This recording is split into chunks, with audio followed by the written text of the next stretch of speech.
Buenos días, buenas tardes o buenas noches. Continuamos esta serie de videos tutoriales para programar en C#. En este tema abordaremos una introducción a las clases para enfocarnos en lo que es la programación orientada a objetos. Como lenguaje de programación, C# es orientado a objetos, entre otros paradigmas. Además, podemos hacer uso de este lenguaje para agrupar datos y sus métodos que los manejen. Simbólicamente, las clases representan los objetos. Las clases son los campos, propiedades, métodos y eventos de los objetos. Como una analogía, el ingeniero espacial tiene los planos de un motor y los objetos serían cada uno de los motores construidos a partir de un mismo plano. O un ingeniero civil con los planos de una casa o de una vivienda, donde cada una de las casas serían los objetos construidos a partir de estos planos, los cuales serían las clases. Por tanto, crear un objeto a partir de una clase se llama instanciar. Entonces, para programar orientado a objeto tenemos propiedades que debemos cumplir. Entre ellas, el encapsulamiento, herencia, polimorfismo. Veremos que el encapsulamiento es agrupar datos y códigos en una única clase.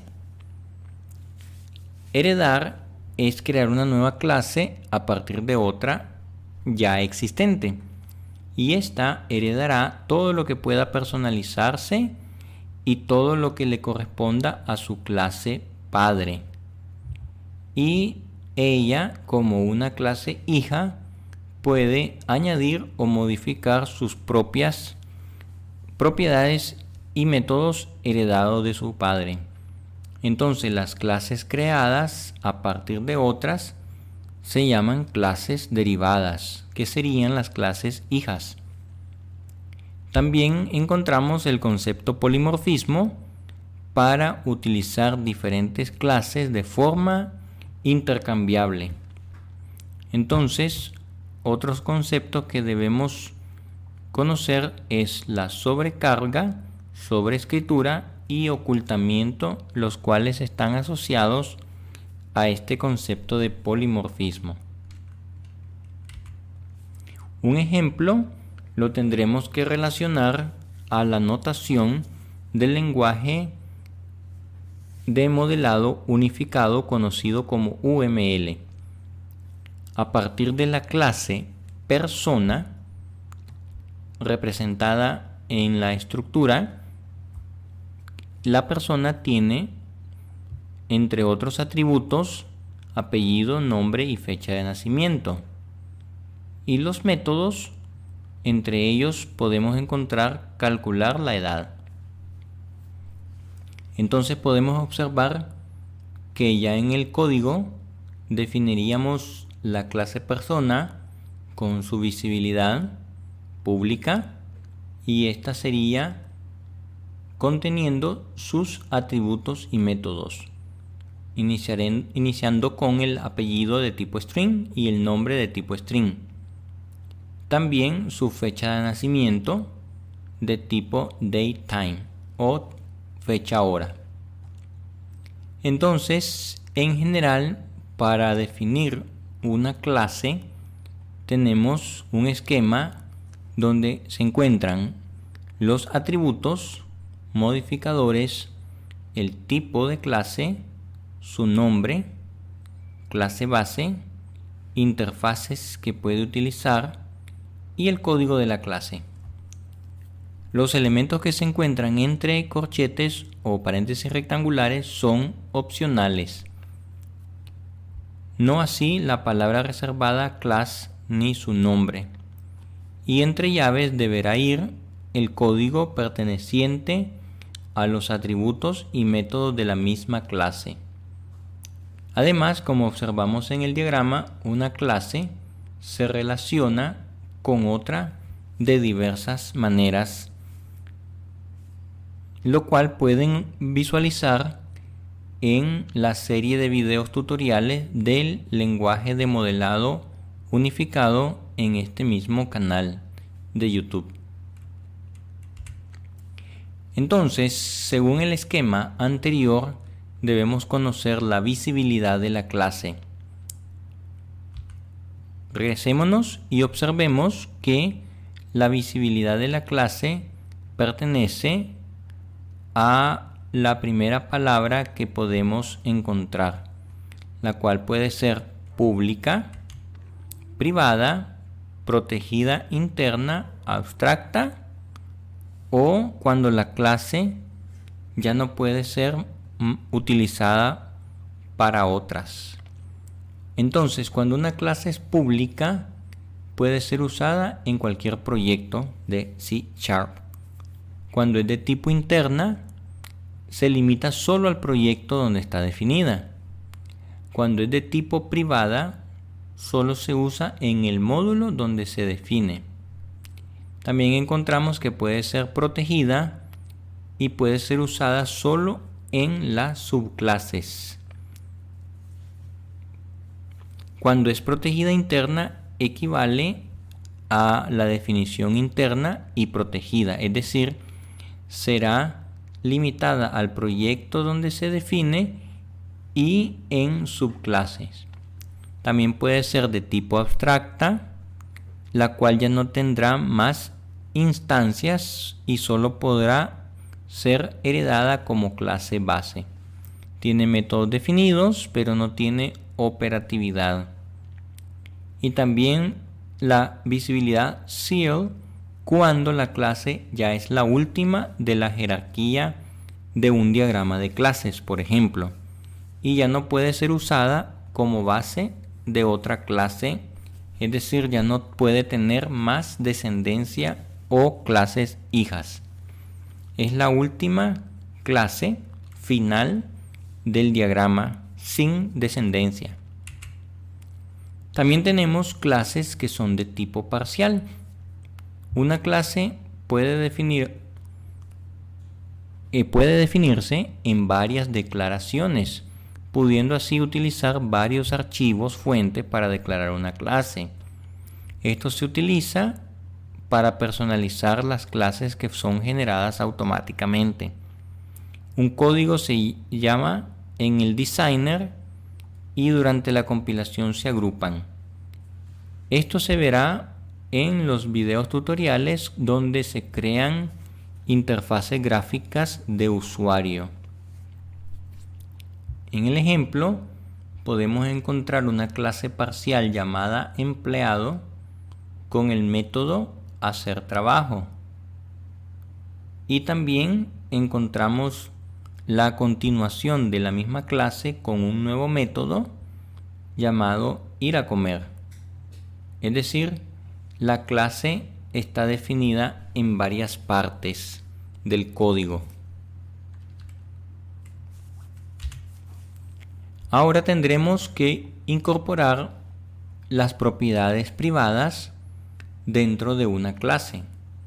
Por ejemplo, con el caso anterior de la persona, un poco más extendido, encontramos que la clase persona es pública, pero tiene atributos de tipo privado, el apellido y el nombre, para que no sea conocido por los demás del diagrama de clase, a menos que se especifique lo contrario. También tenemos la fecha de nacimiento de tipo datetime y viene la definición de los métodos para asignar y obtener el apellido. En este caso se obtiene el apellido devolviendo el atributo el apellido y se asigna un valor convertido a mayúscula al atributo el apellido. También encontraremos una función nombre de tipo string, la cual obtiene o asigna un nombre dentro de esta clase.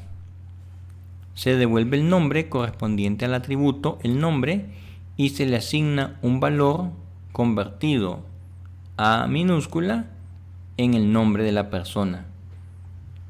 Además, podríamos encontrar métodos como que la persona puede hablar y atributos como que tiene cédula y el que ya mencionamos de tener apellido. Si tenemos una fecha, una clase para la fecha, la cual está constituida por 3 atributos, día, mes y año, entonces podemos crear una fecha de nacimiento de la persona de tipo datetime pública y esta devolverá la fecha de nacimiento, la cual se puede configurar como un valor mayor a 1900 para el año, ya que supondremos pues que ninguna persona a la fecha actual ha nacido antes del año 1900, para que tenga al menos unos 120 años.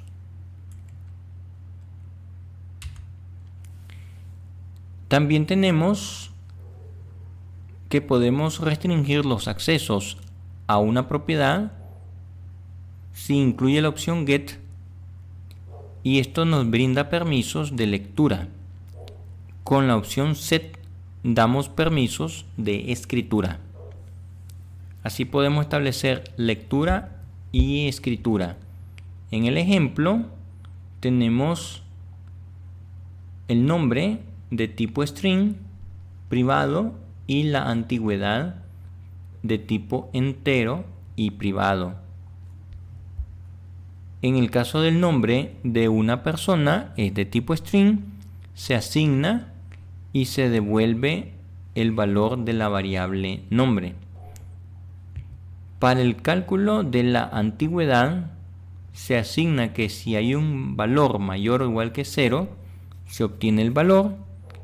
En caso contrario, no podrá existir un valor de antigüedad menor que 0, es decir, negativo. En todo caso, una vez que se asigna, se puede obtener el valor de la antigüedad. También podemos observar propiedades privadas como el nombre y la edad, para que no sean conocidas por todas las clases. Por ejemplo, la persona tiene su nombre, su apellido, fecha de nacimiento y una clave o contraseña, también de tipo privados. Pero podemos devolver el apellido o asignarlo de manera pública en el método que obtiene y asigna, como ya visualizamos anteriormente. Igual el nombre es un método de tipo string público para obtener y asignar el valor de su nombre. Un extracto de código vemos en la clase persona que no lleva public y se omite, y por defecto la clase persona es de tipo público y tiene su nombre y edad. También se puede inicializar el nombre de la persona preguntando o leyendo vía teclado un nombre y la edad. Luego la edad se convierte a entero como en ejemplos anteriores. Entonces, las propiedades privadas pueden ser combinadas con métodos públicos para obtener y asignar valores.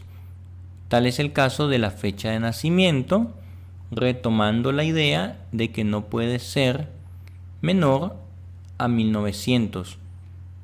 en caso de que sea mayor o igual a 1900, se puede asignar el valor.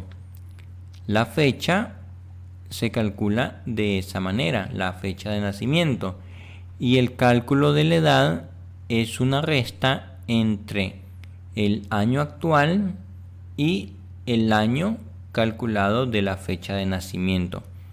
Únicamente se obtiene el año de la fecha actual y se obtiene el año de la fecha de nacimiento.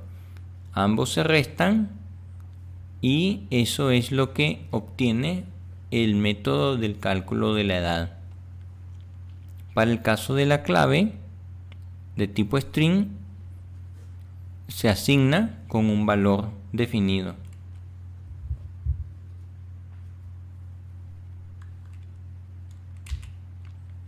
También tenemos propiedades indexadas que pueden funcionar con arreglos de clases.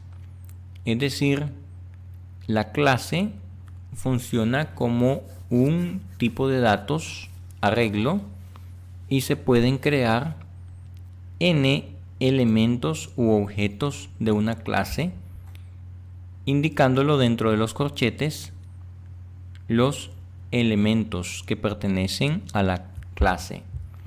Por ejemplo, la clase persona tiene apellido, nombre, fecha de nacimiento y clave. Y se pueden definir que los hijos de la persona pues también son persona y pues tiene 10 hijos que también son definidos como persona. Y se puede obtener y asignar el apellido, en el caso del apellido convertido a mayúsculas. Por ejemplo, una clase de tipo pública tiene nombres y medidas. También se puede calcular una longitud, anchura y altura como conjuntos de medidas. Ese sería un ejemplo, un segundo ejemplo de propiedades indexadas que pertenecen a subíndices dentro de una misma clase. El ejemplo de las propiedades indexadas para la clase persona también incluye el nombre, que devuelve el nombre y asigna el nombre convertido a minúscula. También se obtiene la fecha de nacimiento y se asigna siempre y cuando sea mayor a 1900. La edad, podemos tener diferentes valores de la edad para el caso de los hijos. Por ejemplo, la edad devolverá la resta del año actual menos el año actual de la fecha de nacimiento. Cuando queremos crear hijos de la clase persona, se pueden establecer dentro de una variable que funcione como el índice del arreglo. Entonces, estas propiedades necesitan parámetros para especificar la cantidad de hijos de la persona. Por ejemplo, en una instancia de esta clase, observaríamos una persona llamada Carla y su apellido, su fecha de nacimiento, y a ella se le asignan los hijos. Así, el apellido y el nombre habrán nacido en la fecha de nacimiento. Esta persona tiene una fecha de nacimiento y tiene 2 hijos que se mandan a mostrar en pantalla a través de la posición del arreglo concatenado con el atributo nombre y el atributo fecha de nacimiento. El segundo hijo también está ubicado en la posición sub-1 del arreglo de la clase persona y tiene una fecha de nacimiento correspondiente a la posición sub-1. Gracias y continuaremos en la siguiente serie de videos tutoriales.